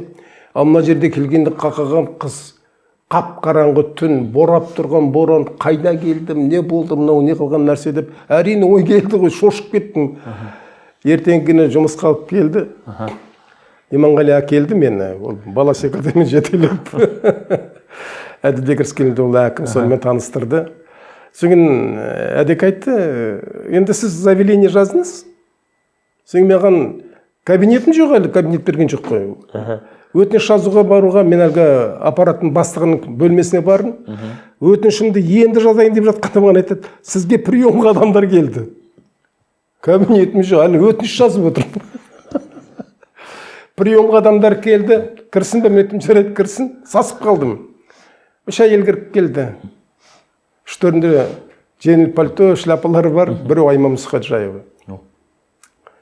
Сөйтіп, алғашқы мен әлі жазып үлгерген жоқпын әлі өтінішімді. Басқа біреудің кабинетінде отырмын, сонда мен адамды қабылдап, әлгі болашақ академия музыканың тағдырын шештік. Сенесіз бе? Жақсы. Мына сұрақ. Көпшілік қазір мынау саяси өмір елде ауысама деген сыбыс шыға қалса көбісі ойлайды. Сіз досы ретінде айтыңыз, жігітті жолдасына қарап таны дейді ғой. Иманғали Тасмағамбетовтің саяси амбициясы қандай қазір? Ол енді біріншіден Иманғали мен үшін мен жақын досым. Мен осындай маған дос берген тағдырыма ризамын. Өйткені мен жалпы ол тек қана дос емес, мен бүкіл тағдырымның өзгеруіне қолын ұшы тиген азамат. Өйткені осы өмір бойы мен жанымды келе жатыр. Ол енді жалпы бүгінгіні зейнеткерлікте. Зейнеткер. Сіз көп жүреді ғой жаңағы. Ол шын айтқанда онда ешқандай амбиция жоқ. Ол біріншіден қалай алып айтсақ та, ол үлкен жалпы саяси тәрбиені елбасының қолынан алған. Оны өзі де кезінде айтып кетті. Сондықтан бұл арада жалпы былай асыра сілтейтұғын оның ешқандай арманы да, шын айтқанда несі де жоқ. Бірақ жалпы менің өз басымның көзқарасы емекенін әйтсе де елімізге жасаған іскерлігін көргім келер еді. Өзімнің өз басым. Бірақ оның онда ешқандай іштегі жатқан ешқандай несі жоқ. Ол шынында солай. Жалпы мен өз басымды өзімді ойлаймын әлі. Мен біраз күш жігерім бар секілді, өзім туралы да. Бірақ қаншама жасқа келсем де. Өйткені әрбір адам ешқашанда өзінің бүгінгі өміріне тойып өмір сүрмейді ғой. Мен мысалы әлі былай қарағанда ойлаймын кейде, біраз нәрсе қолымнан келер еді деп. Бірақ мен 73-ке келдім. Былай қарағанда, ол Японияда мүмкін менің болашағым болар еді. Бірақ бізде болмайды, өйткені жастарға жол беру керек. Өйткені бізде жалпы мен көп оқимын. Фейсбукты оқимын, Инстаграмды оқимын. Жастарға жол беріңдер. Жастар жаза береді. Жол беріңдер, анау кәрі, анау шал болды, мынау мен білмеймін, мен егер де мені ертең бір жерге қойып жатса ғой, мынау шалға не бар? Мәселе былай ғой. Жалпы ақылға тоқтап бәріне қарау керек қой. Ақылға тоқтап, мысалы менің досым Иманғали туралы айтты, ой, шал болды уже. Қайдағы шал? Әлі 65-ке толған жоқ. Маған бала әлі. Жалпы деймін. Мына кезінде осында ертегілер көп. Жапондықтар Нараяма деген кітап, кино түсірген, керемет, гениальный кино. Көптеген халықтар осындайды басынан өткізген. Кәрілікке келген адамдарды ертең біз нанымызды алып, біз ауыздан алып жемесін жетпей жатқанда олардың бәрін өлтірген ғой. Содан кейін осындай бір ертегі көптеген елдерде бар. Мынау осы осетиндер несі бар, ертегісі бар. Сол бір бала әкесін өлтіруге қолы бармайды. Соны аппаратта өлтірдім деп таудың басына апарып бір жерге тығып қояды да, сол күн сайын әкесіне барып тамағын беріп тұрады екен. Содан кейін бір үлкен апат төнегеннен кейін олар не істерін білмей қалады да. Жалпы халық құрып кеткен деп жатқан кезде әкесіне барған балаға әкесі ақылын айтып, сол ақыл арқылы халық өзін өзі сақтап қалады да. Бағана қарияның айтқан ақыл арқылы. Содан кейін оны кейіннен білгеннен кейін бәр халық барып әлгі қарияны қатарына алып келіп, ешқашанда содан кейін қария адамдарға тиіспей, оларды тек қана сақтап, соларға сиынатын болады. Ол өзі жалпы осылай. Мысалы дамыған елдер, мысалы Америкада қазір 74-те Трамп әлі президент болам демей үміткерлігін жасап жатыр. Байден деген 80-ге келді. 80-де міне президент болып жүр. Мен ойлаймын, жалпы бұларда мен осы заңымызға мен шын айтқанда ішім ауырады. Әлгі 63-ке келгеннен кейін сен жұмыстан кет, анаған орынды бер деп. Қалай ол? Мен мысалы 73-темін, шын айтамын, мен өз басымда айтып отырмын. Мен 73-темін, сонда 73-ке келген мен адам ретінде әлінде беретұғыным бар секілді. Әрине мен музыкамды жазам. Мемлекеттік қызметте де беретім бар дейсіз ғой? Жоқ, әрине мемлекеттік қызмет болама, халқыма қызмет болама әлі берерім бар. Сондықтан, иә. Мына нәрсені сұрайыншы, ақыры Иманғали Тасманов туралы сұрақ қалдық қой. Қазір бұрын тоқталып еді, қайттан күн тәртібінен шығып кетті. Арон Атабек түрмеден шықты, білесіз. Шаңырақ оқиғасына байланысты. Көбісі шаңырақ оқиғасын Иманғали Тасмағамбетов Алматы қаласының әкімі болып отырды ғой. Иманғали Тасмағамбетовтің саяси карьерасындағы үлкен бір қателік деп санайтындар бар сарапшылар. Жеке отырған кезде бұл туралы сіздерде сөз болып бет, Иманғали Тасмағамбетов жауапкершілік ала ма бұл үшін әлде жоқ па? Жоқ, ешқандай бізде әңгіме болған жоқ бұл жөнінде. Өйткені жалпы осындай мәселелерді біз қозғамаймыз. Өйткені бұл кездейсоқ нәрсе. Бұл достықтың ішіндегі жүретін әңгіме емес. Бұл шын айтқанда саяси әңгіме жалпы достарымыздың алдында жүретін әңгіме емес. Өйткені бұл арада мен мысалы әрине мен де саясаткермін, өйткені мен депутат болдым, мәжілісте, сенатта, әкім орынбасары болдым, Астана операны басқардым. Әрине, бірақ саяси әңгімені біз жүргізбеуге тырысамыз, жасамаймыз. Өйткені біздің достығымыз саясатпен аралас емес. Біздің достығымыз таза адами достық. Шын айтқанда, іште бір-бірімізге жанымыз ауруы мүмкін. Неге осылай емес деп мен ойлауым мүмкін. Әлі іскерлігі бар ғой дегендей. Өзім туралы айтып отырмын, әлі іскерлігім бар ғой дегендей. Бірақ мен білем, мен ешкім шақырмайды ешқайда.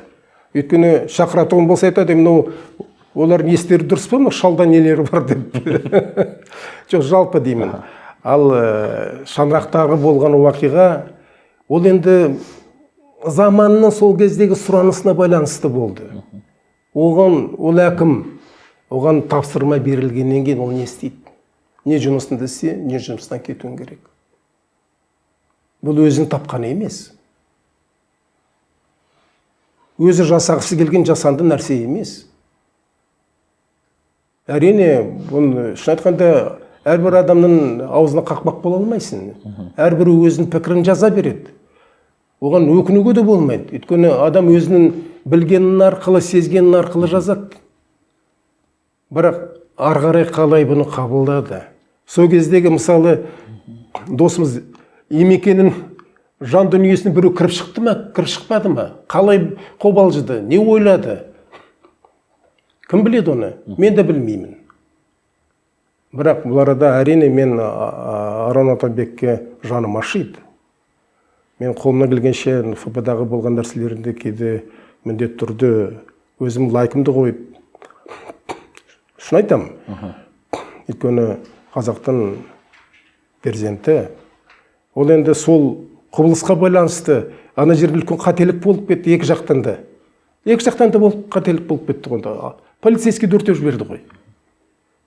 Бұл арада бұл енді жалпы осындай қателік арқылы әйтеуір ары қарай қателіктердің болмай кеткеніне мен ойлаймын, соған тоқтағанына кішкене біз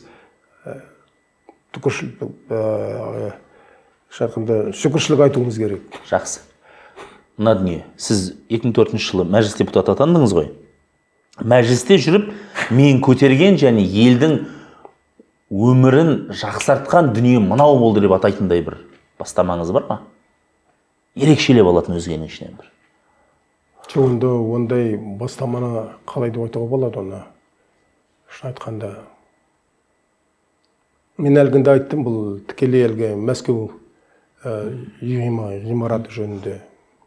Ол жалпы осыны іске асырдым. Қаншама адамдардың тағдыры, қаншама үй ала алмай, ақшадан айырылып қалған адамдардың мәселесін шын айтқанда мен ауыртпашылығын алдым. Маған тоқта деген өте лауазымды жігіттер болды. Не бар саған онда деп. Ол жасыратыны жоқ. Енді заң қабылдағанда, біздің жалпы депутаттың жұмысы сол заң қабылдау ғой. Заң қабылдағанда әрине кей нәрселерге мен қарсы дауыс бергенім болды. Неге дауыс қарсы бердім деген сұраныстар да бола маған. Мен мысалы сайлау туралы заңға қарсы дауыс бердім. 14 адам қарсы дауыс бердік, соның біреуі мен. Менің кейіннен сұрағанда айттым, мен ешкімнің астына жатқан жоқпын. Мен өз пікірімді білдірдім. Өйткені сайлау әділетті болу үшін сайлауға қатысқан адамдарды әлгі прописка арқылы емес, тұрған жеріне байланысты сайлау керек. Сен мысалы Астанада тұрасың, прописканы Алматыда. Сен сонда қалай Алматыға барып сайлауың керек пе? Тұратын жерін арқылы сен іздеп тауып, сол жерде сен сайлауың керек. Мен осыны қолдап, мен осындай дауыс бердім, анаған қарсы. Жақсы. 2007-те президенттің жарлығымен сіз сенат депутаты атандыңыз. Жалпы, мына пікірге қалай қарайсыз?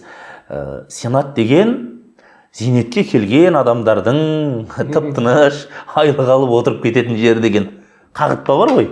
Соған қалай қарайсыз? Жоқ, олай емес. Жалпы оны біреу біледі, бір білмейді. Бізде кеңейтілген отырыстар болады.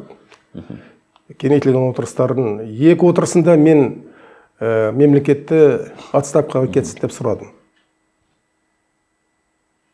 Өйткені осындай бізге комитетімізге, кеңейтілген комитетке осындай сіздер есеппен келгеннен кейін, сіздер осы Бундестагта осындай есеппен келсеңдер, сіздер отставкаға жібермей ме? А неге сіздер осылай бізге келесіңдер? Онда отставкаға кетіңіздер. Осылай екі рет мен осындай ұсыныс айтқам, бұл рас. Бұл арада бұның барлығы шыға бермейді. Қазір де солай болуы мүмкін. Бұл кеңейтілген отырыстар болады комитетінің. Көпшілікке шыға қоймайтын. Көпшілікке шыға қоймайтын, бір ғана жерде мәселелер көтеріледі. Оның барлығын жоққа шығару бұл. Қазір де солай бола жатқан болуы мүмкін.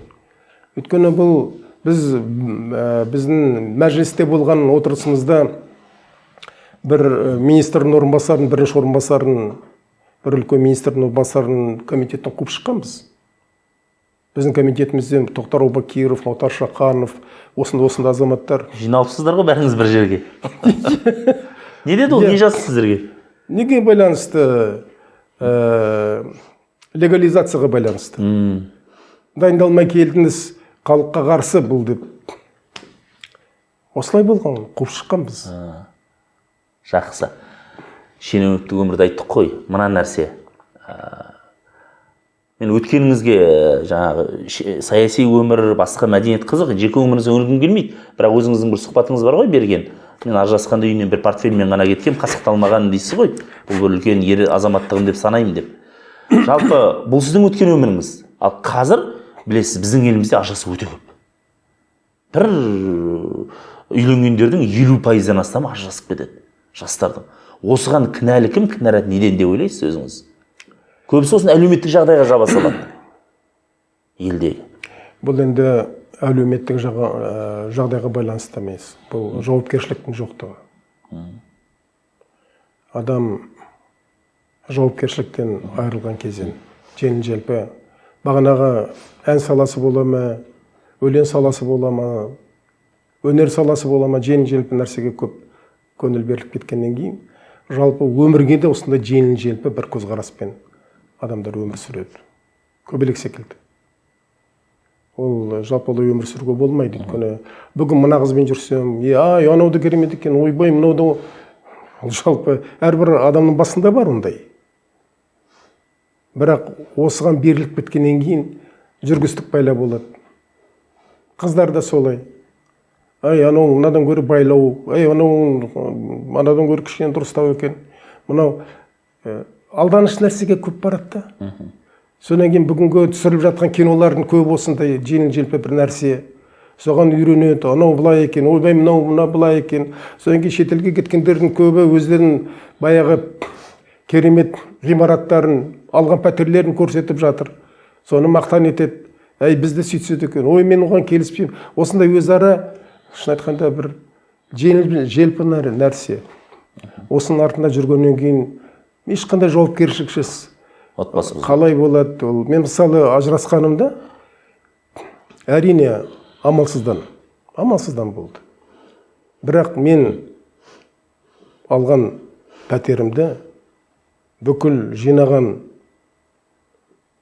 тер төгіп тапқан бүкіл өзімнен әлгі үйге алған нәрселерін бәрімен қалдырып кеттім. Мен бір қасық алмай кеттім.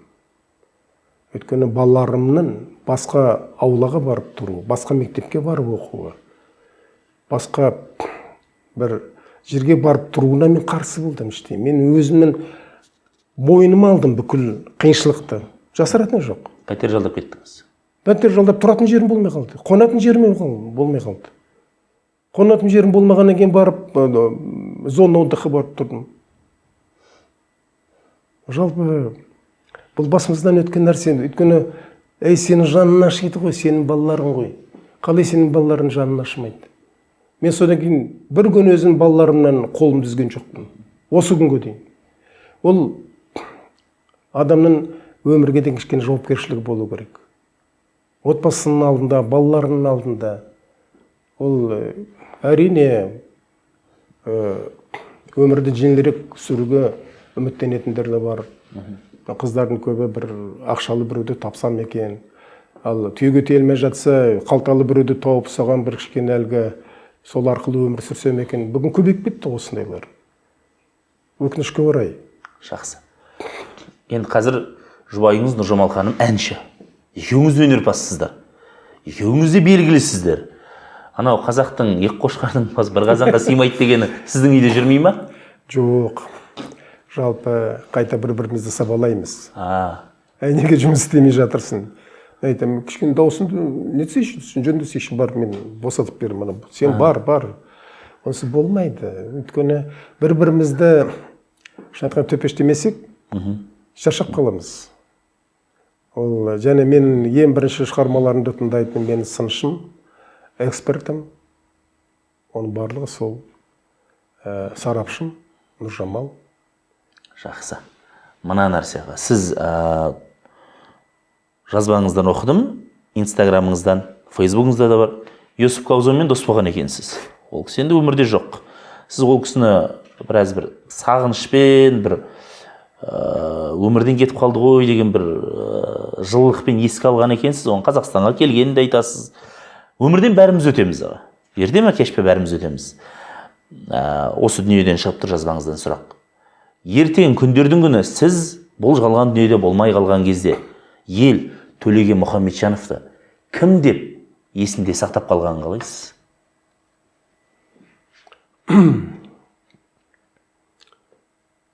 Енді әрине мен өзімді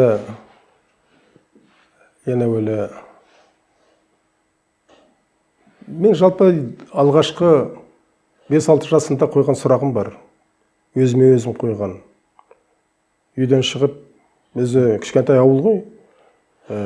Бір көшеден алға шығып кеткенде кен дала. Барып, арқама жатып, көкке қарап, ойлайтұғым, мен кіммін? Не үшін өмірге келдім? 5-6-дамын. Не үшін өмір сүрем? Мен кіммін? Мен осы жауапқа осы күнге дейін жауап бере алмай келатырмын. Мен кіммін? Не үшін келдім? Не істеуім керек? Неге мен менмін? Неге мен менмін? Неге мен басқа мендік сезім басқа біреуде болмады? Неге мен Төлеген Мұхамеджановпын? Сондықтан осы оймен мен өмір бойы өмір сүріп келе жатырмын. Қолымнан келгенше қызмет еткім келеді халқыма. Күнде Алла тағалаға мен бағыштаймын. Тұрғанда, жатарда, бағыштағанымда қолымнан келгенше өзімнің ісім арқылы еліме бір жақсылық әкелсем. Қолымнан келгенше. Өйткені, мысалы кеше рухани келісім күнін өткіздік. Қаламен бірге конференция өткіздік, халықаралық конференция. Соған байланысты мен көптен көп жасаған жұмыстарым арқылы менің достарым қатысты. Ресейден, Америкадан, Германиядан. Мен сонда өзіме айтылған жақсы сөздер естідім. Осы рухани келісім күнінің болуына мен ықпал еткенімді. Маған рахмет айтқан. Мен еліме рухани келісім күнін әкелдім. 92 жыл, 29 жыл, 30 жыл мен осыған еңбектендім. Кезінде менің досым Иманғалимен сөйлесіп қалғанымызда, ол айтты, сен не бітірдің деген. Өздері әңгіме ғой, достық әңгімесі.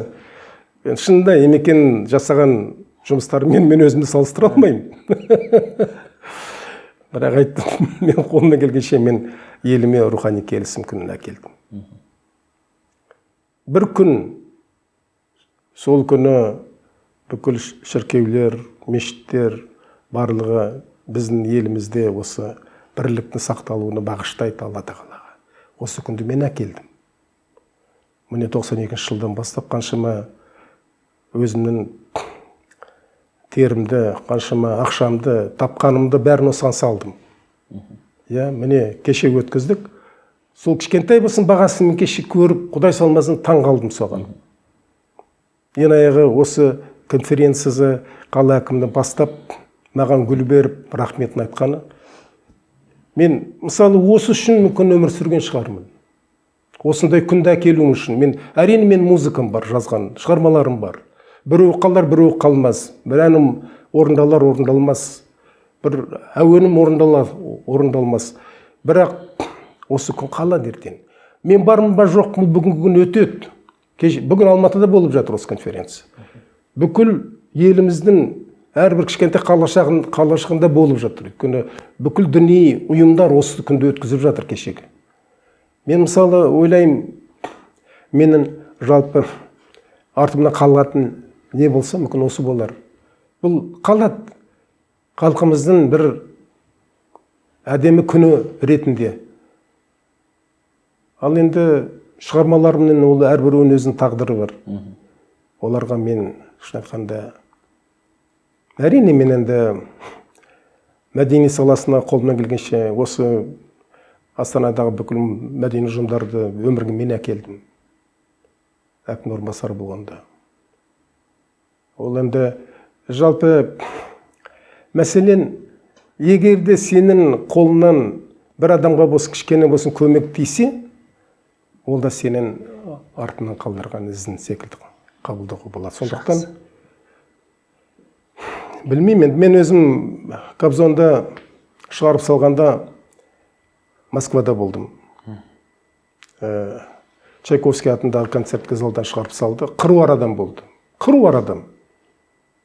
Дәл солай Москва біреуді шығарып салды ма, шығарып салмадан бір Құдай біледі. Қыруар адам болды. Біз Емеке онда елші, екеуміз бірге бардық. Жеңіл өттік. Бізді ресми түрде болғаннан кейін бізді жіберді. Емекеге ұсыныс берді. Сіз енді Қазақстанның атынан сөйлесеңіз деп. Емеке айтты, мен енді сөйлемермін, өйткені ресми хат болған жоқ Қазақстаннан. Сондықтан мен сөйлеген дұрыс болмайды. Бірақ менің орнына мынау досы Төлеген Мұхамеджанов сөйлесін деп. Сол жерде сөзді маған берді. Кобзонды салып жатырмыз, қыруар адам. Мәскеу қаласында сол залда мен сөйледім. Бүкіл қазақ халқының атынан. Өйткені ол шынында еңбегі бізге көп тиді. Мен жалпы міне кеше де осы Кобзонның бірге түскен суретінде салдым. Рухани келісім күніне байланысты. Жыл сайын келеді тұғын. Жыл сайын келіп, ең аяғы 80 жылдығын әзер өткізді Кремль сарайында. Кейіннен ол сентябрьдің ортасында өткізді. Біз 18 қазанға мен шақырғанымда маған келді ғой. Әзер жүрген кезінде осында келіп, Құдай салмасын концертін беріп, сол кезде менімен қоштасқанын сезгендей болу керек. Мен туралы бір 15-20 минут сөйледі, мен туралы. Мен енді ойлаймын, мен туралы ешқашанда ешкім осындай сөз айтпас. Мені біраз жерге апарды. Мен шын айтам, сонда жазып болуым керек еді мен өзім үшін. Мен жазып болған жоқпын. Бірақ сол қоштасқанындай болды менімен. Сезген. Түйін. Бүгінгі күннің батыры кім? Бүгінгі күннің батыры кім? Жалпы халық үшін бе? Иә. Сіз үшін. Сіз үшін бүгінгі күннің батыры кім? Енді халқымыздың батыры. Мен енді батыр досым бар. Ол біреуі Тоқтар Убакиров. Мен шынымен өзімді Тоқтармен өте жақын дос ретінде қабылдаймын. Ол шынында батыр. Менің досым Иманғали батыр. Өйткені батырлық мінезі бар. Мен Махамбет туралы үлкен шығарма жазғам. Махамбет туралы симфониялық поэма жаздым. Сол Махамбет арқылы Иманғалимен танысқам. Мен онда жазып айттым оған. Махамбеттің алғашқы Хисамиддиновтың суреттерін көріп, керемет ғашық болып образына, өлеңдерін оқып, сол шығарған күйлерін тартып, солар арқылы Махамбет симфониялық поэмасын жазып, сондан кейін Махамбет ауданында қарапайым отделдің бастығы Иманғалимен танысқам 79 жылы. Неше жыл болды? 43 жыл болды ма? Танысқанымызға.